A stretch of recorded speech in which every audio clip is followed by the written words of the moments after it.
Terus kita petakan, baru kita ingat-ingat, sebentar, yang kemarin titik membuat kota sampai terkepung asap, itu sekarang dibangun perumahan loh, bukan sawit. Jadi kita, sebentar, kenapa yang kita dengar selama ini adalah, Sawit. itulah. Ada lagi, agak jauh lagi kita telusurin. Ada area perkebunan loh, agroindustri yang lain, bukan sawit. Oke. Oh, jadi kita, oh iyalah kambing hitam sudah namanya terkenal, mungkin pantasan keluar terus, keluar terus.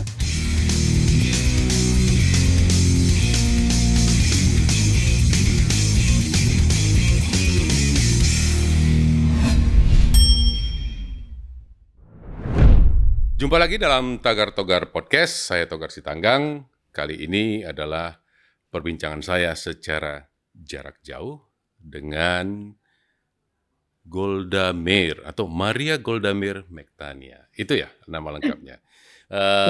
Panggilannya apa nih? Biasa dipanggilnya sih Golda, Bang. Golda. Iya. Golda Jadi berada di Palangkaraya. betul. Iya, Palangkaraya artinya kita melakukan perbincangan ini secara online. Ya, apa kabar Palangkaraya ini? Di sini lumayan aman terkendali sekarang, Bang. Aman terkendali. Tidak seperti tahun-tahun lalu ya. Oh, beda. Kalau tahun-tahun lalu kita api, sekarang kepungan air.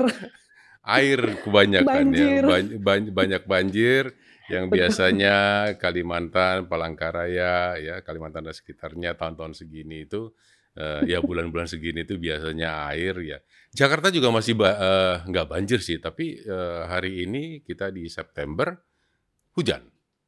Ya, Oh, sudah mulai ya di ya sana? sudah mulai hujan. Dan sebenarnya sejak beberapa nggak pernah kering deh Jakarta. Ya. Oh, Nggak pernah merasa musim kemarau. Ini masih hujan dan kemarin kebetulan saya baca BMKG mengatakan 40-50 hari ke depan seluruh wilayah Indonesia akan terjadi hujan lebat. Sesuatu yang berbeda. Jadi ini kayaknya siap-siap ini Palangkaraya mungkin bakalan lebih banjir kali ya. Jangan ya. Jangan ya.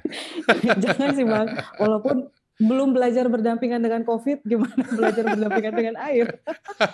Siap-siap mental lah paling nggak. Baik, Golda aktif di Apkasindo, ya. Iya, Bang. Betul sekali. Apkasindo. Berarti bagian dari petani sawit Indonesia. Iya. Ini Generasi kedua petani sawit ceritanya, Bang. generasi kedua petani sawit, orang tua petani Betul. sawit yang ini ya di Kalimantan Tengah. Iya. Itu program apa? Apakah inti plasma atau swadaya? Swadaya, Bang. Oh, Jadi berarti generasi pertama swadaya Kalimantan dong ya? orang tua iya, Ya betul, betul sekali. karena kalau boleh dibilang kan kalau generasi petani swadaya Kalimantan itu kan agak lebih belakangan ya Iya. daripada swadaya yang di ya Riau dan seluruh Sumatera lah. Gitu. Swadaya Nah, itu biasanya belakangan muncul di Kalimantan dibandingkan dengan Sumatera. Ini gimana nih kisahnya orang tua bisa jadi petani swadaya? ya itu saya bisa bilang gimana ya. Pertama mulai dari topik yang ini, Bang. Saya juga menarik yang Abang bilang. Kalimantan Tengah petani swadayanya itu memang terlambat dibanding petani-petani swadaya lain. Ya. Apalagi sejak join dengan Apkasindo, ketemu sebagai petani dari Pekanbaru, mereka sudah advance, kita yang wah ternyata ketinggalan ya. Itu pun saya bersyukur orang tua udah memulai duluan menjadi petani sawit. Jadi saya sempat ngerasain uang sawit untuk kuliah lah dan untuk hidup waktu saya kerja awal di Jakarta. Nah, itu padahal waktu kan papa yang memulai pertama. Di sini adalah kota yang sebenarnya komposisi penduduk kebanyakan ASN. Kalau sudah ASN sebenarnya nggak banyak yang berpikir awal-awalnya tuh mau berkebun swadaya sawit mereka. Tapi papa itu entah kenapa terinspirasi lah waktu beliau itu masih bekerja sebagai ASN, menjelang masa-masa tua nih, 10 tahun menjelang pensiun, Bapak terinspirasi. Nampaknya harus ada kegiatan lain yang juga bisa fisik terlibat. Namanya juga orang Batak, nggak bisa diam. Dia harus mau bisa berkebun. Tapi bukan sesuatu yang circle-nya cuma cycle-nya cepat dan penuh tantangan. Kalau menurut Bapak itu mencari sesuatu yang penuh tantangan. Diputuskanlah dia melihat. Rasanya kita harus main sawit saja kalau begini. Tapi ini ASN di apa, Pemprov? Pemda. Tadi Pemkap. apa itu masuknya PU sih, tapi jadi Pemda ya, Pemda rasanya. Oke. Gitu. Kenapa bisa Papa bisa ke sawit? Ada temannya yang bermain sawit juga atau? Nah, justru itu sebenarnya enggak loh, Bang. Bapak itu termasuk yang awal-awal merintis sawit masih orang bingung. Ngapain main sawit? Kalau bahasa sendiri, ngapain main sawit kau lagi? Nggak ada duitnya, sibuk buang duit kau. Apalagi zaman dulu, Bang, kita cari bibit setengah mati, bingung cari pupuk setengah mati, antah berantah gitu kan, mau cari nanya dengan pabrik, belum ada kenalan kita dengan pabrik. Jadi bisa dibayangkan. Ya, itulah tantangan Bapak waktu karena itu. yang pasti kalau untuk Kalimantan Tengah ya bibit pada saat ya berapa 20 tahun yang lalu kali ya.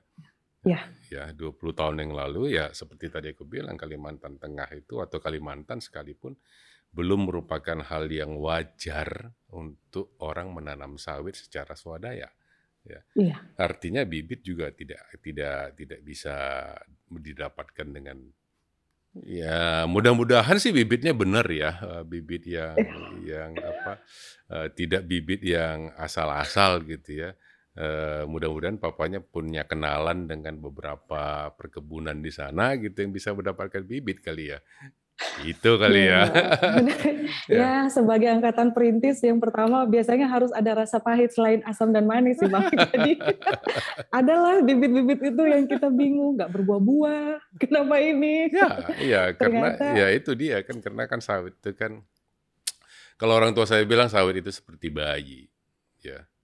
Kalau tidak diberikan gizi di awal pada saat bayi, maka tumbuhnya juga nggak kurang bagus kan gitu.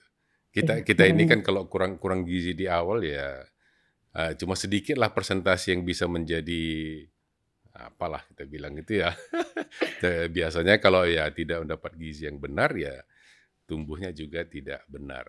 Tapi itu merupakan suatu tantangan yang menarik juga ya karena dan juga sebenarnya kalau dari sisi statistik, kalau boleh saya melihat, Kalimantan Tengah swadayanya juga sedikit juga masih kan. Ya. Tidak seperti Riau yang 60% adalah petani kan gitu. Jadi dari sana bisalah yang namanya Golda bersekolah dan bersekolah jauh ini ya. Cukup jauh, Bang. Berkat Tuhan lah, kirim lewat sawit, adalah.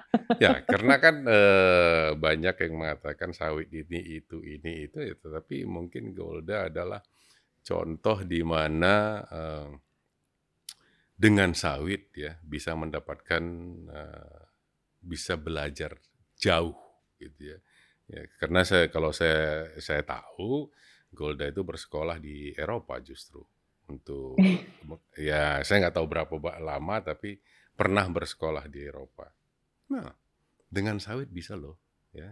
Jadi tolong dipikirkan untuk berinvestasi ke sawit karena bisa sekolah kemana-mana dengan sawit. Benar nggak ya?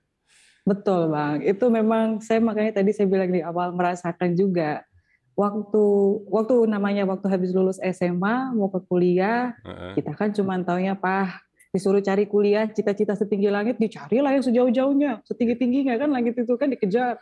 Ada ini penawaran. Kebetulan waktu itu ada tes untuk dapat program beasiswa pemerintah Belanda di Belanda. Nah, dites lah. Tapi namanya bantuan beasiswa pemerintah Belanda itu juga tidak yang full. Dibantu adalah tidak full, betul. Edukasinya. Jadi ada biaya hidup.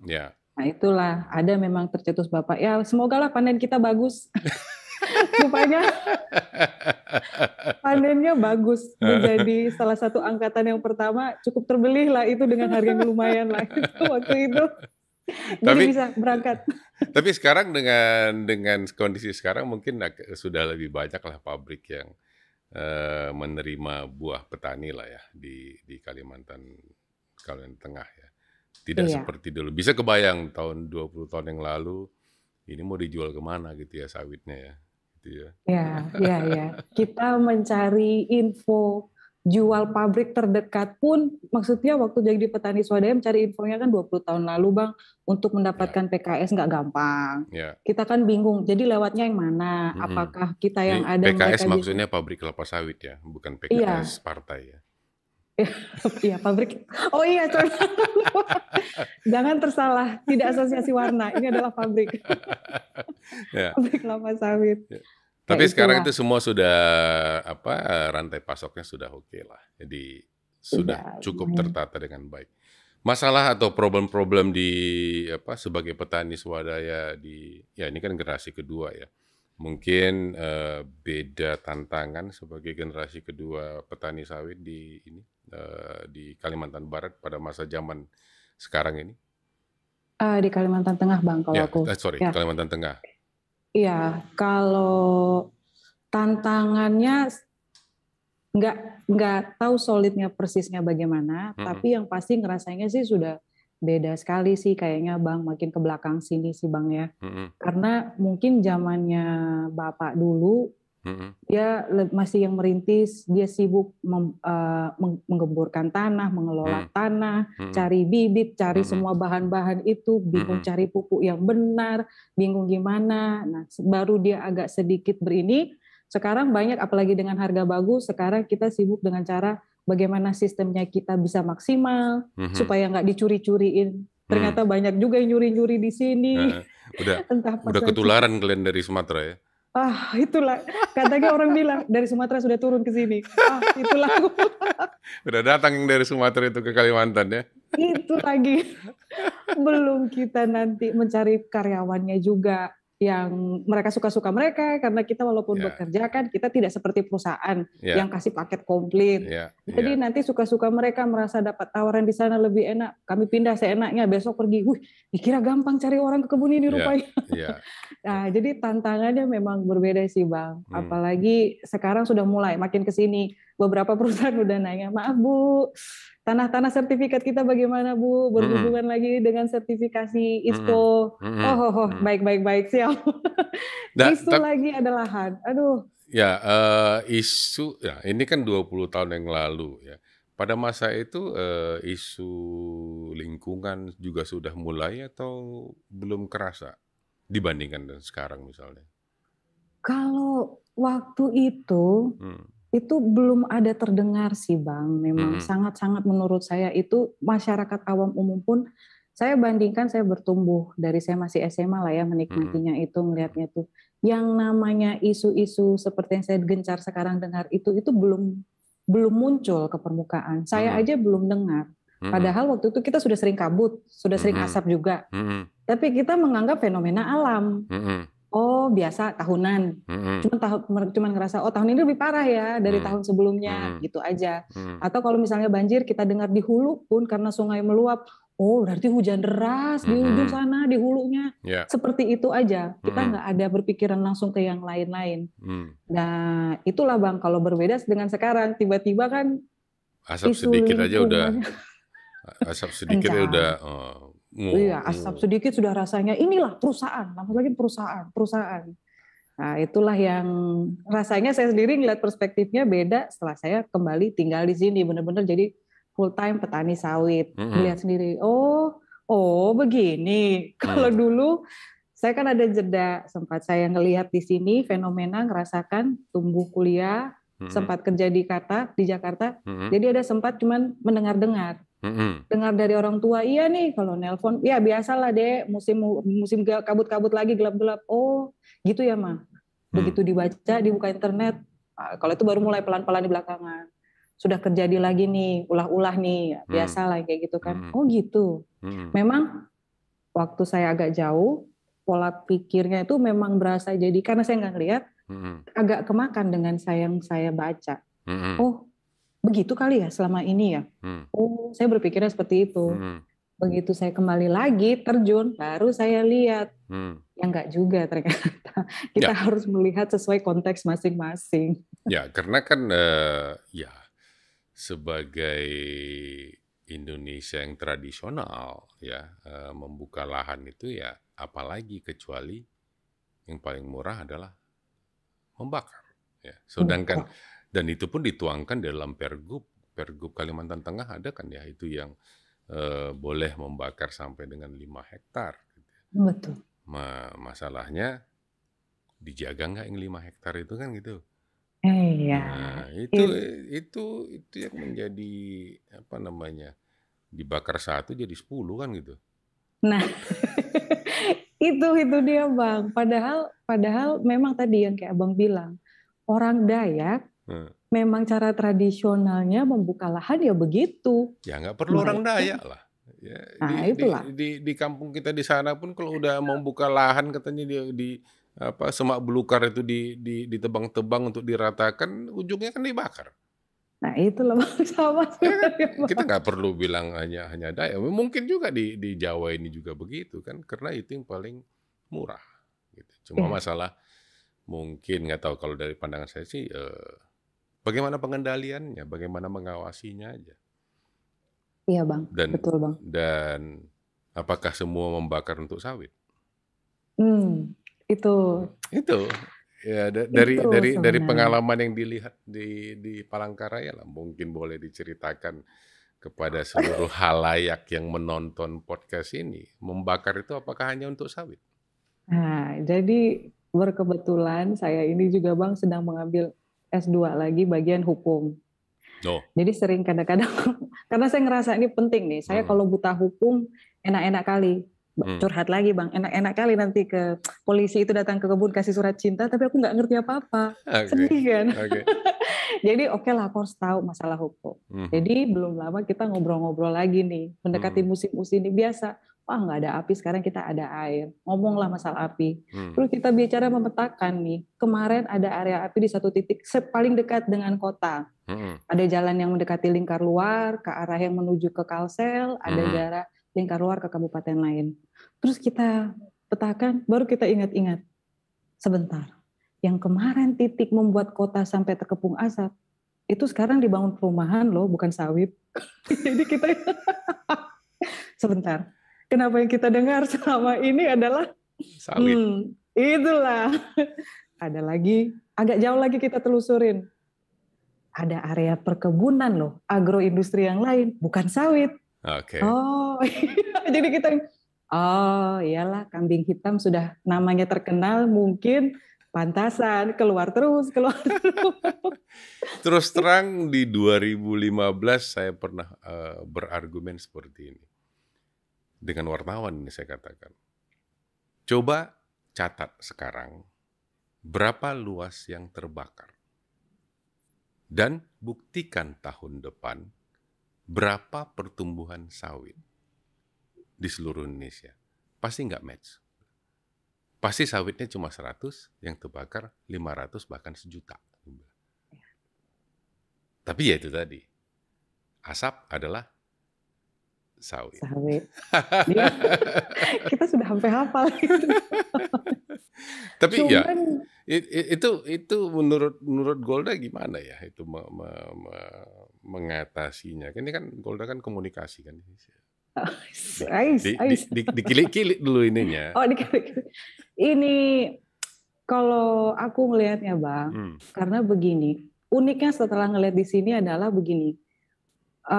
Kalau melihat dari sejarah sebenarnya, apalagi memang di Kalimantan hutannya ini, yang pertama sekali itu bisa sampai ada kebakaran atau pemotongan atau apapun masalah isu lingkungan apapun itu namanya, pelakunya itu padahal kan lebih kepada orang-orang pembukaan lahan baru. Hmm. Ada yang memang bapak saya aja sendiri karena Pimpro bilang, ya Hmm. kita memang harus menebas jalan, kadang-kadang menebas satu area demi Hmm. membuka kota baru. Ya. Oke, kemudian satu sisi ada orang juga orang kehutanan pihak perkebunan pun yang sengaja memang katanya mau membuka untuk area perkebunan Hmm. atau tanaman. Hmm. Oke. Dan waktu itu semua diam. Tetapi ketika yang lucunya saya makin pikir-pikir. Ada masanya suatu saat ketika beberapa banyak pabrik sawit memang sudah berkembang, entah kenapa narasi yang keluar itu selalu adalah perusahaan sawit, ada masanya. Jadi pembukaan itu iya, karena pembukaan lahan baru perusahaan sawit. Ada banjir, ada kebakaran hutan, narasi yang keluar perusahaan sawit. Lama-lama makin kesini, kata perusahaannya di drop, jadi kata sawit. Sawit. Iya. Jadi kalau ngerinya kalau sawit ini besar cakupannya. Ya. Nah, akhirnya lama-lama diturunkan ke generasi dengar terus dari orang. Oh, orang ini kan suka mengedit juga kalau namanya gosip ngasih tahu. Lama-lama udah gitu, baru apa-apa dikit, ya nih sawit. Iya nih sawit. Iya nih sawit. Hal lucu ya, Bang. Sampai pernah nih iseng-iseng di Instagram. Aku ngepost air Kalimantan. Air Kalimantan itu kan coklatnya tebal. Ya. Kalau aku bilang kayak air Coca-Cola. Ya. Nah, jadi aku bilang, guys, kami di Kalimantan nggak perlu Coca-Cola sebagai diminum. Kami mandi pakai Coca-Cola. Bercandaan kan, Bang? Menariknya, banyak temanku yang dari jauh bilang gini, pasti kerjaan sawit ya? Saya kaget, waduh, mau nggak mau satu-satu saya jelasin nih ke DM. Jadi begini, ini bukan karena sawit ya, tolong diingat. Ini alam, air sini karena gambut, akar-akaran, jadilah airnya di sini. Yang di permukaan, air tanah tetap bersih seperti biasa. Cuman air di atasnya aja. Baru mereka gini, oh gitu ya Gol? Soalnya aku dengarnya memang begitu sih, kalau Kalimantan itu korban sawit. Oh, ya sudah mulai terjadi arahannya. Mulai dari tidak apa-apa kalau untuk tujuan lain, kemudian mulai perusahaan sawit, kemudian mulai sawit. Sampai sekarang itulah yang terus sampai sawit. Pokoknya apapun itu sawit. Ditudingnya, labelnya sudah semacam, sedihnya sih dicuci otaknya jadi semua apa-apa sawit. Dan itu sudah sebegitu cepatnya, dia udah kayak api udah ditangkap banyak nih, gitu. Kalau mengembalikan hasil cucian otak ini, PR-nya cukup besar nih, dan memang kayaknya harus dari sumber yang kredibilitas. Karena saya sendiri ngelihatnya teman-teman di Jakarta, ngelihat kehidupan saya sehari-hari lewat Instagram, Golda memang sudah bukan ngomong doang di belakang meja, turun lapangan tapi ini orang. Jadi kalau dia bilang, enggak loh, ini memang karena lapangan, sawit nggak begini, baru mereka percaya. Oh gitu ya, Gol? Karena langsung, guys. Langsung informasi itu dari lapangan langsung ditampilkan. Betul. Tidak sekedar kita, ya aku di Palangkaraya, aku lihat begini kan, bukan begitu kan? Ya, lihat betul, sendiri kan gitu ya. Betul. Nah, itu mungkin caranya yang paling gampang. Cuma Golda kan generasi kedua, ya kan? Ya. Teman-teman generasi kedua yang lain ada nggak seperti Golda? Yang kalau boleh bilang diajak supaya beramai-ramai gitu menjelaskan sawit ini. Kira-kira memungkinkan nggak? Ini jadi tantangan berarti ya. Langsung kan hening sejenak Bang. Mikir-mikir ini recall. Oh, tantangan. Lucunya sih memang sejauh ini baru ketemu satu generasi kedua yang memang mau sama-sama kita ngomongin. Apapun agenda masing-masing, maksudnya kesibukan, sambil mengerjakan kebun, sambil mengerjakan yang lain, kerjaan yang lain, tapi mau sama-sama ngomongin pentingnya sawit ini balik ke konteks yang sesungguhnya itu. Dari sekian banyak yang saya pernah dengar, satu sih Bang yang baru saya ketemu. Nampaknya ada sih, saya nggak bisa menyalahkan. Ada fenomena generasi kedua ini kan, petani generasi kedua ini memang generasi persimpangan. Kita sudah tahu hidup enak kota. Kita sudah mendapatkan fasilitas uang sawit. Pertanyaan terbesar, kita balik sawit. Aku lahir di kebun sawit. Wih, Abang di kebun sawit. Tapi aku tidak menjadi planters, ya kan? Iya, itu tadi mungkin karena mau jadi kayak bapakmu kau, enggak kan gitu kan? Nah, itu karena mungkin Bang, karena faktor kayak kita, Abang juga kan ngelihat berarti bapaknya Abang generasi pertama yang capek dan sakitnya nanam, yang membuka lah, tim pembuka itu kan sakit sebenarnya. Nah, mungkin banyak generasi kami yang juga pikir ngapain sakit-sakit kalau sudah tahu hidup enak. Nah, itu ada pertanyaan persimpangan gitu yang. Ya, itu memang satu fenomenal lah ya kita. Menurutku sih nggak cuma di sawit aja, mungkin di banyak bisnis atau banyak industri juga ya. Karena Kayak di Riau sana juga kan, kalaupun banyak yang dikatakan perpindahan tangan petani sawit, ya, kan jadi masalah tuh sekarang SHM-nya atas nama Iya. siapa, tapi yang punya siapa kan gitu ya. Wah, Itu karena iya. itu tadi, karena orang-orangnya, anak-anaknya nggak mau kan gitu. Cara cepat, oper. Ya, cara cepat ya oper lah, udah nggak mau anaknya ya udahlah, apalagi kan gitu ya. Ya, tapi memang ya nggak tahu ini permintaan mungkin ataupun harapan ya. Ya semoga ada lagi gitu satu ya, kalaupun satu bisa jadi dua, jadi tiga gitu. Atau mungkin ngajaknya tidak hanya di Kalimantan Tengah kali.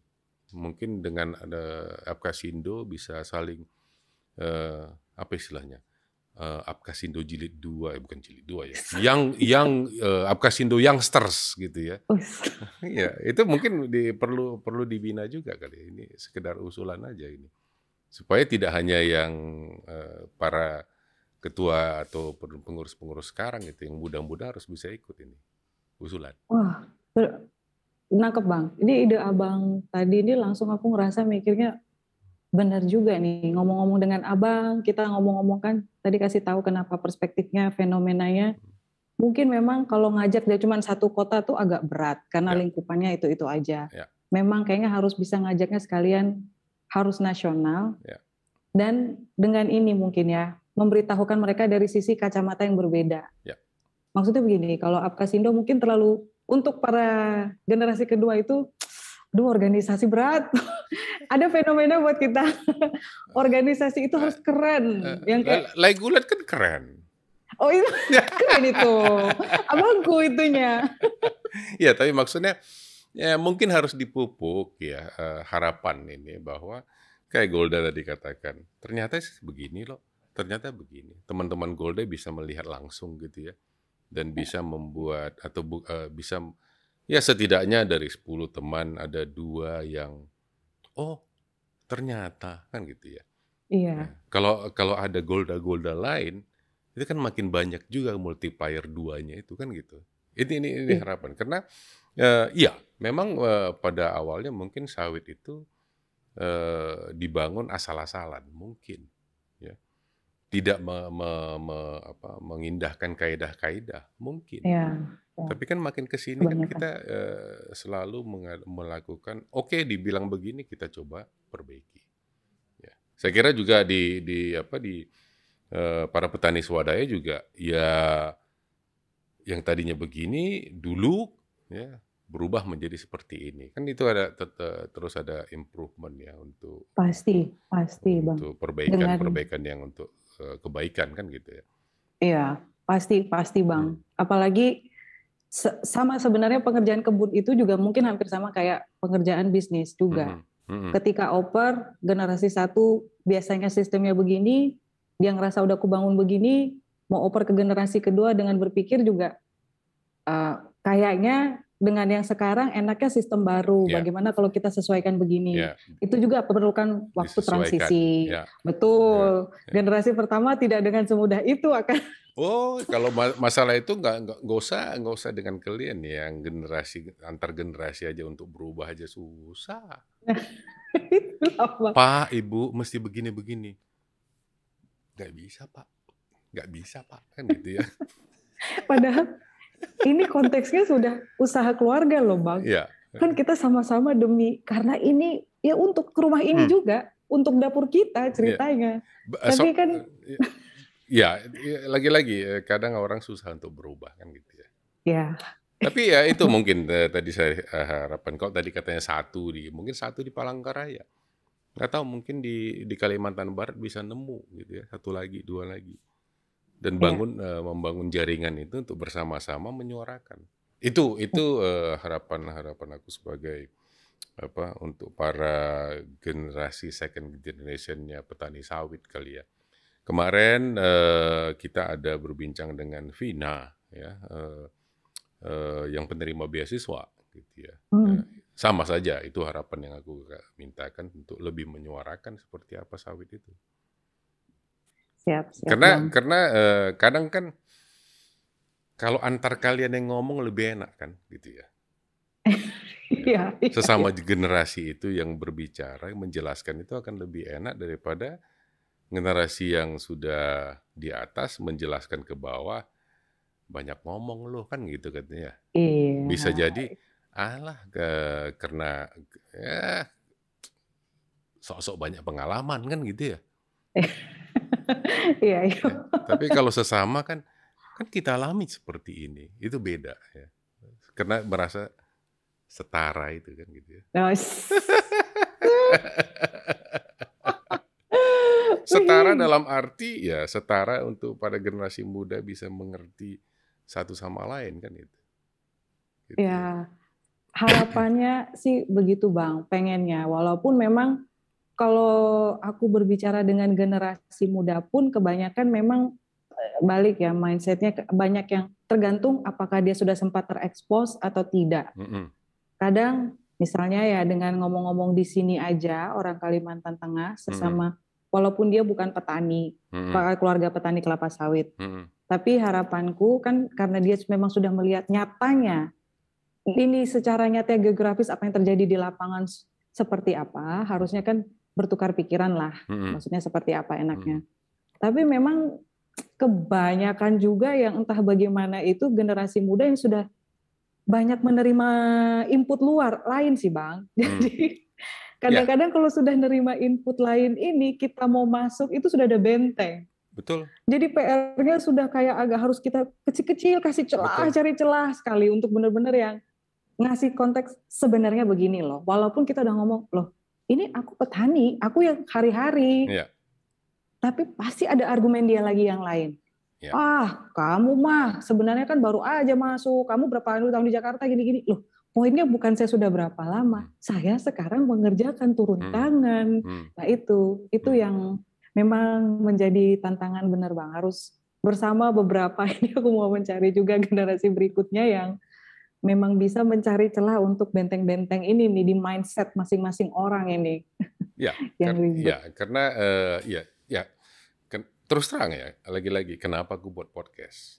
Ya, supaya bisa menjangkau banyak gitu ya. Dari generasi tua sampai muda pun ya. Apa informasi yang bisa didapatkan di podcast ini bisa dengan tamu-tamu seperti Golda gitu ya. Menjelaskan, ini loh yang aku alami. Jadi tidak katanya atau yang dibaca di media yang begitu kan gitu. Golda Ya, sendiri punya pengalaman dengan media dimaksud kan gitu ya. Itu bisa cerita sedikit bagaimana mereka mengolah mungkin ya suatu berita menjadi seperti apa gitu. Ada iya. insight gitu, Kalau komunikasi. saya uh, karena saya waktu sempat memang berkiblat di sana, Bang, media tersebut itulah zaman-zaman saya yang memang waktu itu sempat jauh dari belum berkecimpung, sempat Mm-mm. jauh dan saya memang cuma mendapatkan informasi dari apa yang saya dengar, Mm-mm. entah audiovisual atau apa yang saya baca. Mm-mm. Kebetulan Mm-mm. suka baca kan Bang, Mm-mm. beberapa masukan itu report-report.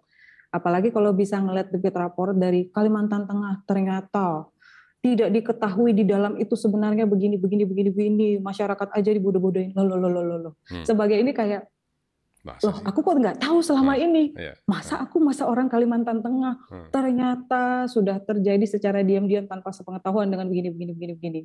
Nah ini kan waktu saya di posisi di luar ngelihatnya, oh mungkinkah, tetapi memang agak believable, jadi believable Bang. Memang karena mendompleng isu ini.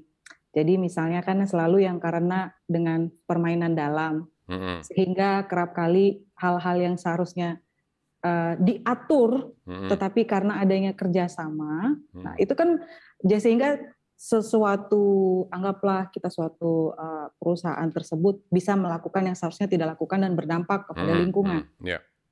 Sebagai orang, anak muda itu ada krisis yang istilahnya begini, emosi tidak percaya kepada pemerintah yang cukup besar, anak muda. Itulah yang didompleng. Nah, jadi kan relate sekali, oh istilah kata, apalagi kalau sudah mengambil isu yang kalau saya memang agak-agak idealis, istilahnya kayak, ya beginilah, lingkungan dirusak, kota tidak dibangun. Relatable saya masuk di situ. Kalau orang-orang lain kan dibilang, ya itulah, lingkungannya dirusak, tapi uang apa yang dibikin orang hidup enaknya di Jawa.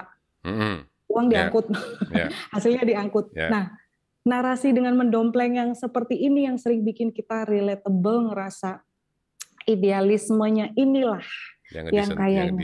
Iya, sentimen-sentimen dikulik-kulik dengan yang biasa lah, yang begitu alirannya. Oh, apalagi the moment kita bilang mesti ada menyangkut rasa ketidakpercayaan kita dengan pemerintah. Langsung kita mengamini, oh benar nih, pantesan, emang udah benar nih. Ternyata diam-diam. Padahal setelah saya kesini pun saya cek, enggak juga. Karena sebenarnya yang terjadi tidak demikian. Ada, bukan saya bilang semua informasinya salah, tetapi berdasarkan informasi yang sepertiga benar, fakta, dibesarkanlah mendompleng faktor itu tadi. Atau narasinya dirubah. Fakta ada, fakta benar ada, fakta salah ada. Tapi narasinya ditweak sedemikian rupa sehingga yang terbaca itu adalah yang jeleknya saja. Ya, betul banget, Bang. Mungkin lebih ke arah bukan terbacanya itu juga sih. Memang kalau dipikir-pikir lagi, sehingga yang terpatri, yang tercuci itu hanya beberapa kata kunci sih jatuh-jatuhnya. Headline-nya saja. Iya, kayak koran lampu merah, lampu hijau. Itu yang sering saya katakan ya. Tolong generasi muda jangan hanya baca headline. Karena banyak sekali headline-nya itu hanya clickbait, kan gitu ya. Hanya untuk supaya mendapatkan klik ya, dan itu menjadi keuntungan bagi media tersebut gitu ya. Tapi itu Bang, balik persoalan di mindset itu ya anak muda, itulah saya bingung gimana ya. Anak muda itu kayaknya memang ada kecenderungan anak sekarang itu malas mengeksplor dan membaca lebih lanjut. Buktinya terbaru ada lagi NGO. Besar-besar judulnya. Ini suatu youth environment organization di Jawa yang orang-orangnya happening, hips. Jadi ketika dipajang ada suatu event webinar mereka series tentang Kalimantan. Jadi dari berbagai topik. Giliran sawit langsung judulnya Bang. Sawit industri jutaan dolar yang merusak alam. Wah, itu langsung banyak sampai close ditutup lebih dari jeda waktu pendaftaran. Saya mau masuk udah nggak bisa. Tapi setelah saya cek ternyata memang ada peningkatan dengan topik itu sebenarnya. Cuman itu masuknya lagi, anak muda ini kalau dicek berarti dia dipancing begitu aja udah kemakan clickbaitnya. Gimana kita mau ngasih tahu panjang lebar? Ya itu mungkin usaha kita bersama lah ya. Itu untuk ini menjadi PR besar juga. Ya PR saya sendiri, aku sendiri. Mungkin harapkan juga PR dari Golda dan teman-teman supaya bisa apa istilahnya menetralisir gitu ya. Aku tahu itu webinar yang dimaksud dan mungkin itu akan menjadi catatan juga. Kita akan hadirkan juga di sini, kita tanya juga sama dia menurut mengenai sawit itu apa yang dia tahu mengenai sawit. Mungkin seperti itu yang akan menjadi sampai sejauh mana sebenarnya dia tahu mengenai sawit. Betul. Supaya jangan hanya dia dia bisa bersuara, boleh siapapun bisa bersuara, tetapi tolong bahwa perspektifnya itu bisa dilihat dari sisi kedua belah pihak gitu. Saya selalu katakan it needs two to tango kan gitu ya. Yes. Tango itu nggak bisa satu gitu ya. Lagi-lagi berulang kali saya katakan di podcast ini it needs two to tango. Agree. Baik Golda, kayaknya kita udah agak lumayan cukup lama ini. Senang sekali ya bisa berbicara dengan Golda. Sudah lama ya terus terang nama Golda diberikan ke saya gitu ya. Cuma kan karena kondisi pandemi ya seperti ini, terus kemudian akhirnya ya kita putuskan online. Makanya Golda bisa menjadi tamu saya di podcast ini. Terima kasih sudah bisa meluangkan waktu dan mungkin saja kayaknya kita belum cukup terlalu banyak mengeksplor. Nggak tahu, mungkin satu waktu nanti kita akan ngobrolin lagi untuk hal-hal yang lain ya. Kalau berkenan Boleh kan ya, Golda 2 kali tampil di podcast saya ya. Nanti kita cari topik yang lain untuk dari sisi perspektif generasi muda. Ya. Siap Bang. Honor to be here Bang, bisa sharing dan bisa sekaligus menginformasikan lah. Pasti banyak teman-teman juga, teman-teman anak muda yang nonton podcast Bang Togar, jadi bisa menjadi mercusuar informasi yang benar nih untuk industri sawit Indonesia. Oke, terima kasih. Terima kasih sekali lagi yang sudah nonton podcast saya. Golda adalah generasi kedua dari petani sawit swadaya yang berada di Kalimantan Tengah. Saya kebayang susahnya menjadi petani swadaya di Kalimantan Tengah pada masa orang tua Golda berada di sana, memulai perkebunan sawit. Tetapi hasilnya sudah terlihat, Golda bisa bersekolah, ya, bisa bersekolah sampai jauh pun, ya. Dan ini adalah bukti bahwa sawit itu bisa mensejahterakan ya para pelakunya. Dan juga perlu kita sampaikan bahwa Golda adalah generasi muda yang sama mungkin dengan Bapak adik-adik ya yang menonton ini, bahwa hal-hal yang ditampilkan di dalam media itu belum tentu isinya seperti itu. Belum tentu, saya bilang ya. Tolonglah sekali lagi untuk kembali membaca dan membaca sampai tuntas artikelnya, sehingga kita bisa mengetahui, oh judulnya sama dengan isinya itu beda. Gitu ya. Itu saya dapatkan, semoga generasi muda juga bisa mendapatkan hal-hal seperti itu. Jangan hanya baca headline-nya saja, baca juga isinya. Sekali lagi terima kasih Golda. Sampai jumpa untuk episode berikutnya. Jangan lupa untuk like, share, terutama share bagi generasi-generasi muda. Teman-teman Golda nanti yang angkatan generasi keduanya bisa share, bagikan kepada teman-teman agar informasi sawit bisa tetap berada pada posisi yang benar untuk di perkelapa sawitan Indonesia. Sampai jumpa pada episode mendatang. Salam.